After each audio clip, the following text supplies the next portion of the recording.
À Strasbourg, où se trouve l'une des plus importantes et anciennes communautés juives de France, la municipalité rechigne donc depuis des mois à ratifier la définition de l'antisémitisme proposée par l'Alliance internationale pour la mémoire de l'Holocauste. Alors pourquoi est-ce que ça coince? On sent bien qu'au-delà de la simple ignorance ou des mesquins calculs politiques, il y a quelque chose de plus grand dans cette affaire, quelque chose qui relève presque de l'impossible. Car dans définir, vous entendez bien finir. Or, la haine des Juifs, c'est précisément cet inachevable, ce serpent de mer dont on ne vient jamais à bout et qui est le pendant de l'être juif, lui aussi indéfinissable. Une relation inextricable, aporétique entre les Juifs et les nations, qui constitue la matière de L'Impardonnable, votre nouveau livre, Daniel Cohen-Lévinas, publié aux éditions du Cerf. Bonjour. Bonjour Ruben. Qui doit demander pardon à qui et pourquoi? Alors, demander pardon, je pense qu'il y a plusieurs degrés dans l'idée même de demander pardon. Des fautes les plus bénignes, hein, et donc les sacrifices expiatoires au registre et sous condition de repentir affectent la question des fautes bénignes. Donc les commandements positifs, les commandements négatifs, si je le prends du point de vue de la tradition juive. En revanche, les fautes, on va dire, plus graves, plus irréductibles, on va appeler ça les crimes contre l'humanité, c'est un mot, c'est une expression un peu galvaudée. Ce pardon-là est soumis, si vous voulez, à des tensions entre l'impardonnable, le pardonnable, le prescriptible, l'imprescriptible, qui sont beaucoup plus complexes. Alors, mon livre s'attache au second registre, c'est-à-dire les fautes qui peuvent demeurer impardonnables. Ouais. Et nous vivons dans une civilisation donc judéo-chrétienne, mais où la question de l'expiation, du pardon, est devenue, si vous voulez, quelque chose, une seconde nature dans notre civilisation. Et il y a un oubli, je pense, très, très important dans la tradition biblique et dans la tradition rabbinique, du fait que l'impardonnable peut rester à l'état de l'impardonnable. Miguel Abençour m'avait raconté une discussion qu'il avait eue avec Paul Ricoeur sur la question du mal radical. Et Miguel Abençour avait demandé à Ricoeur, mais Hitler mort, est-ce qu'il redevient un être humain digne de pardon? Et Ricoeur avait répondu oui. Et Miguel Abençour avait répondu non. Alors c'est très important ce que vous dites là, parce que il faut savoir que dans le monde de la philosophie, c'est un peu comme dans le Talmud, il y a des machloktot, il y a des discussions radicales, des points de vue parfois aux antipodes l'un de l'autre. Vous avez prononcé un certain nombre de mots, inexcusable, impardonnable, imprescriptible. Ça renvoie à la figure de Vladimir Jankélévitch, qui a consacré des ouvrages importants à cette question. Lui, il est dans une chita, on dirait, il est dans une position de l'impardonnable. Il y a des choses impardonnables. Il y a des choses impardonnables. C'est une question qu'il a, je dirais, après la guerre, qu'il n'a plus jamais lâchée. Mais il est dans une position également de tension. Sur la question de l'impardonnable, et concernant l'Allemagne en particulier, là, il est extrêmement clair, extrêmement radical. Il ne pardonne pas aux nazis, pas au peuple allemand.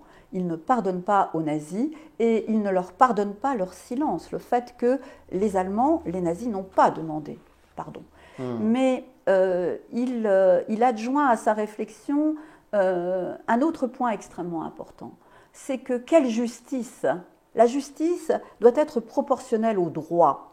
Il doit y avoir une rationalité de la relation entre la justice et le droit. Or, les crimes nazis sont hors toute proportion. C'est l'impunissable. Il faut pouvoir punir les coupables. Or, les crimes nazis sont l'impunissable par définition. C'est-à-dire comment punir, et on le voit très bien au travers le procès Eichmann à Jérusalem, dont a rendu compte Hannah Arendt. Oui, qui, elle, était dans une démarche inverse. Elle envisageait le pardon possible. Alors oui, elle pense, et c'est tout à fait honorable, et c'est certainement vrai, c'est-à-dire sur un plan, je dirais, purement abstrait, déconnecté de cet événement absolument irréductible, absolument unique qu'a représenté la Shoah, elle considère que c'est le plus haut niveau de l'humanité, que l'humanité se signale par sa capacité au pardon. C'est une sorte de percée de l'humain. Elle ne croit pas au mal radical. Et d'ailleurs, elle parle de... Et c'est ça qui a choqué. Elle parle de Eichmann, elle ne s'attendait pas du tout... elle pensait voir un monstre. Et elle voit un homme tout à fait ordinaire. Et donc, pour elle, elle postule pour l'idée que le mal est ordinaire, il n'est pas exceptionnel. Seul le bien est exceptionnel et profond. Elle considère que le mal n'est pas profond. Elle n'avait pas tous les éléments. Quand vous dites qu'elle n'a pas tous les éléments, c'est-à-dire c'est-à-dire qu'on a su ensuite qu'il existe des heures et des heures d'enregistrement de Eichmann avec un de ses amis SS qui était en Argentine et où cet ami, j'ai oublié son nom tellement c'est horrible, avait prévu de rédiger une sorte de best-seller sur la solution finale. Et donc Eichmann réitère à quel point il est fier. 6 millions de juifs, il va pouvoir mourir tranquille. Mais si on avait pu en tuer 10 millions, là, c'eût été mieux. Parce que c'est l'ennemi de toutes les nations et en particulier du peuple allemand. Et il fallait vraiment l'éradiquer de la surface de la terre. Alors dans cette relation entre bourreau et victime, il y a une résonance très forte dans ce que vous développez ici, dans ce que vous dites là, avec une phrase qui a connu une postérité importante, qui est prononcée, je crois, pour la première fois dans la trilogie Welcome in Vienna, où l'une des victimes, il se trouve dans un camp d'internement en France, dit « Ils ne nous pardonneront jamais le mal qu'ils nous ont fait ». Il parle bien sûr des Allemands. C'est-à-dire que le bourreau est enfermé aussi dans son crime. Il est enfermé dans son crime, il est enfermé dans le fait qu'il ne voit pas autrui. Il ne voit pas, il ne prend pas en considération, je vais parler comme Lévinas, l'altérité. Et dans le pardon, la dimension d'altérité est très importante. C'est-à-dire, on est deux dans le pardon. Il y a une interrelation, une intersubjectivité. Il faut qu'il y ait une rencontre, en fait. Il faut qu'il y ait une rencontre. Si je demande pardon, il faut que le pardon me soit accordé. Or, c'est une éventualité, il peut ne pas être accordé. Et donc, Marceline Loridan-Ivens aussi me racontait qu'au fond, ce qu'elle me disait, c'est que l'antisémitisme, la racine de l'antisémitisme, l'irrédentisme de l'antisémitisme vient du fait qu'on ne nous pardonne pas. Les antisémites ne pardonnent pas aux juifs d'avoir survécu. Et au XIXe siècle, la Judenfrage, comme on disait, la question juive, était à l'ordre du jour au moment de cette vague d'antisémitisme où il fallait penser en termes de sécularisation et d'assimilation. Et toute la question était de savoir si le juif était capable de s'assimiler aux autres nations, compte tenu du fait qu'on ne lui autorisait qu'une position d'extériorité, et c'est-à-dire de refuge dans le monde, et non pas de participation pleine et entière dans le monde. Et finalement, c'est à cela que répond Lévinas en 1947 à Sartre, avec ce texte « Être juif ». Il reproche ce texte si célèbre, parce que finalement tout le monde l'a accueilli avec gratitude, le texte de Sartre. Vidal-Naquet, Lanzmann, Béni Lévy également. Et Lévinas y perçoit tout de même quelque chose de menaçant, quelque chose d'ambigu. D'abord, la thèse principale de Sartre, c'est l'antisémite qui fait le juif. Qui n'a pas d'essence juive en tant que tel. Qui n'a pas d'essence juive. C'est-à-dire, on passe de la question juive, de la possibilité qu'aurait le juif, en tant que juif, de s'assimiler aux nations. Ça, c'est la Judenfrage, c'est la question juive. Et cette question, finalement, se déplace ostensiblement sur la question de son essence. Et on dénie aux juifs d'avoir une participation pleine et entière en tant qu'être à part entière. Donc voilà, c'est sa position d'externalité et de négativité, le juif de négativité, est celui à qui on consent un refuge dans le monde et non pas une place à part entière, comme pour les chrétiens, comme pour tous les autres peuples et toutes les autres religions. Alors, une des forces de votre livre, c'est que vous établissez une généalogie, vous procédez à une généalogie de cette problématique-là, une généalogie chrétienne, vous l'avez évoqué en début d'entretien. Il y a un soubassement chrétien à cette haine anti-juive en Occident. Pour vous, le point de bascule, c'est Luther. c'est Luther. Et on est étonné parce qu'on se dit c'est une vieille affaire, aujourd'hui on vit dans un monde sécularisé, déchristianisé. À vous lire, on se dit en fait, ce soubassement chrétien, il est encore là. Comment est-ce que ça se traduit ? Luther, si vous voulez, il va marquer un point important. Il a cru, il a voulu croire d'une certaine manière jusqu'en 1526, jusqu'en 1528, qu'il pouvait discuter avec les Juifs en vue de leur conversion. Il voulait les gagner à sa cause. Oui. Il voulait les gagner à sa cause et la question de la réforme n'autorisait pas que le Juif reste, selon lui, reste juif en tant que juif. Il reconnaissait le judaïsme comme étant certainement le père fondateur du christianisme, mais il ne reconnaissait pas les juifs. Luther va marquer une dissociation quasiment psychotique et folle entre le fait de reconnaître le judaïsme et de ne pas reconnaître le peuple juif. Ça donne toute une autre perspective à des choses qui nous sont contemporaines, des choses qui sont dans l'actualité toute récente. Je pense à cette incapacité à définir l'antisémitisme qui est liée à la question de l'État d'Israël, puisque à Strasbourg, ce qui s'est passé, c'est qu'on veut bien condamner l'antisémitisme, mais pas l'antisionisme, c'est-à-dire l'existence des Juifs comme une nation, comme un État en tant que tel, justement, de façon affirmative, dans leur positivité. Et si le pardon a un sens après la Shoah, c'est précisément en vertu de l'existence de l'État d'Israël. Sinon, on resterait dans l'impardonnable. Donc on ne peut pas commémorer les millions de victimes de la Shoah et en même temps dire « mais on a le droit de nier l'existence d'Israël ». Je pense que l'un ne va pas sans l'autre en ce qui me concerne. C'est important parce que vous donnez les outils philosophiques pour penser. L'être humain, si vous voulez, a une proportion à la désespérance. Et je pense que sans l'État d'Israël, la désespérance aurait été vraiment beaucoup plus radicale.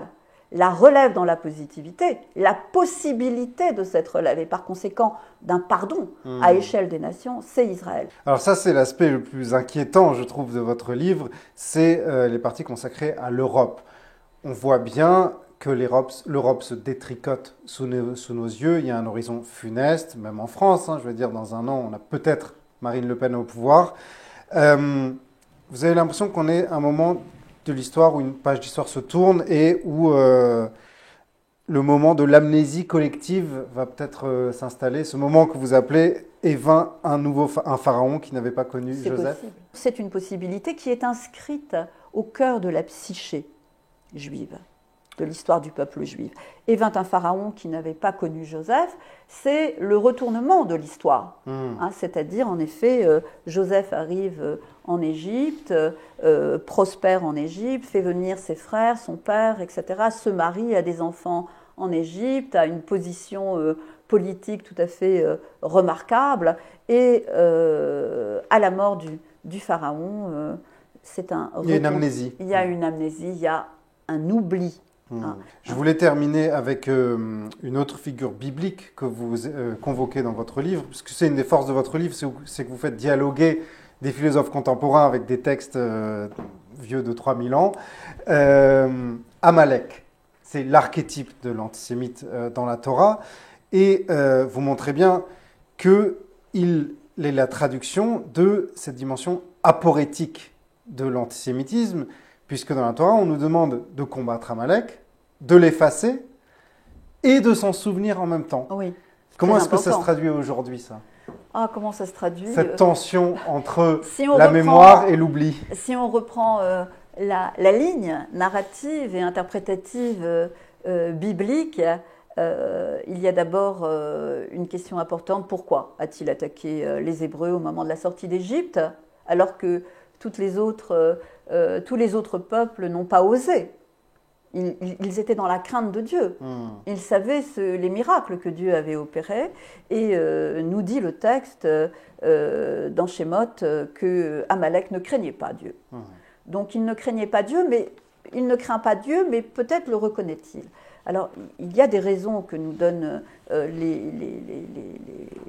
la tradition rabbinique, nous donne quelques raisons sur ça. La deuxième chose, c'est qu'il faut en effet chaque génération a son Amalek. Il y a un phénomène, ça devient un paradigme, si vous voulez. Chaque génération veut exterminer les Juifs en tant que Juifs. Et ensuite, il y a quelque chose qui pourrait paraître une sorte de rhétorique performative. D'un côté, il faut se souvenir, c'est même redoublé dans la Bible. On nous dit qu'il faut s'en souvenir, il ne faut pas l'oublier. Zachor lo tishkach. Exactement. Ouais. Donc on a ce redoublement, cette hyperbole, ce renforcement. Et d'un autre côté, dans Shemot, Dieu dit bien à Moïse, inscrit, j'effacerai Amalek dessous les cieux. Et dans Deutéronome, c'est plutôt les hommes qui doivent effacer Amalek. Et je pense que... Alors, pourquoi ? Parce que pourquoi inscrire ? Il y a comme une double législation. Il y a une législation d'en haut et il y a une législation d'en bas. Moïse étant pour nous le plus grand des législateurs. Et ça, c'est extrêmement important. Parce qu'en définitive, si on n'écrit pas, on peut oublier. Donc il y a une dialectique, il y a un travail de l'effacement qui n'est possible que dans le travail du souvenir. Jean Kelevitch écrit pour pardonner, il faut ne pas oublier. Il faut pouvoir ne pas oublier. Eh bien, pour effacer, il faut pouvoir se souvenir, ne pas oublier. L'un ne va pas sans l'autre. Je précise quand même quelque chose qui est importante pour la généalogie biblique, pour les fils d'eux, pour la loi de l'engendrement. Amalek est le fils d'Éliphaz, le fils d'Ésaü. Donc Amalek est le petit-fils d'Ésaü. Amalek est le petit-fils d'Ésaü et Éliphaz est le fils d'Ésaü. Et donc Amalek, Éliphaz s'est marié avec Timna, qui était de souche royale et qui voulait, on en parle très peu dans la Bible, il y a juste 2 occurrences sur elle, mais elle souhaitait épouser le destin des Hébreux et a souhaité devenir la femme d'Abraham, la femme d'Isaac, la femme de Jacob. Cela lui a été refusé. Rachid d'ailleurs s'interroge, il se demande si ça n'a pas été une erreur de ne pas accueillir une étrangère. Et elle n'a pas renoncé. Elle n'a pas renoncé à ce désir et elle est allée trouver Éliphaz, le fils d'Ésaü. Et elle est devenue sa concubine.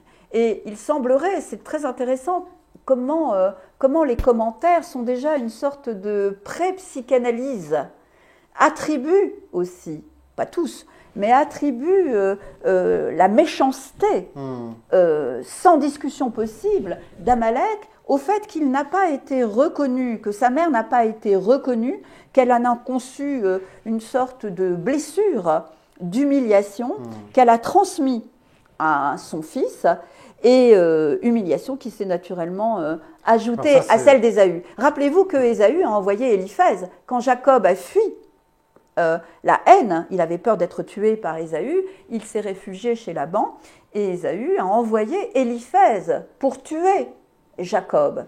Et puis Jacob lui a dit « Prends tout ce que j'ai parce qu'un pauvre est équivalent à un mort ». C'est ça qu'il lui a dit. Mais Ésaü lui dit « Alors, tu attaqueras les Hébreux lorsqu'ils sortiront d'Égypte ». Ça, c'est très fort, c'est-à-dire que derrière la haine des Juifs, il y aurait originellement en fait un désir de s'attacher à eux. Ça serait l'avatar perverti d'une fraternité. Il y a quelque chose de ça dans l'enseignement des commentaires. Il y a quelque chose de ça. Et ça me paraît extrêmement important de se rappeler de cette généalogie qui a aussi un autre intérêt. C'est qu'elle n'est pas de nature Ésaü, Ésav, Jacob, ils sont frères. C'est la même famille. C'est donc le même sang. Il n'y a pas de déterminisme biologique dans le judaïsme ou darwinien. Dans une même famille, il peut y avoir 2 antithèses. Ça, c'est ce que vous travaillez parfaitement dans cet ouvrage que vous avez dirigé, Judaïsme et christianisme dans la philosophie contemporaine, également aux éditions du CERF. Je voulais quand même terminer avec une question plus large, de fond. Le travail de mémoire, on ne peut pas dire qu'il n'a pas été fait en Europe. On a tout fait pour faire vivre cette mémoire de la Shoah. Et pourtant, on assiste impuissant à cette banalisation et à cet effacement progressif de la mémoire. Où est-ce que ça a raté ? Si je le savais. Si je le savais. Bien, je pense que là, je vais me tourner vers ce que nous dit la tradition juive. Amalek doit être combattu jusqu'à la fin des temps. Amalek ne sera effacé qu'à la fin des temps. Il ne sera pas effacé dans le temps de l'histoire telle que nous le vivons dans nos existences. Il sera effacé à la fin des temps. Et ça aussi, c'est un enseignement d'une très grande sagesse. Qu'est-ce que c'est la dimension hors du temps? Non, ce n'est pas hors du temps. C'est à la fin des temps. C'est-à-dire dans l'espoir d'une rédemption possible des temps messianiques, de l'avènement des temps messianiques. Je vais prendre cette métaphore aussi qui me paraît très parlante. Du moment où Josué, en ayant choisi quelques hommes pour combattre les armées d'Amalek,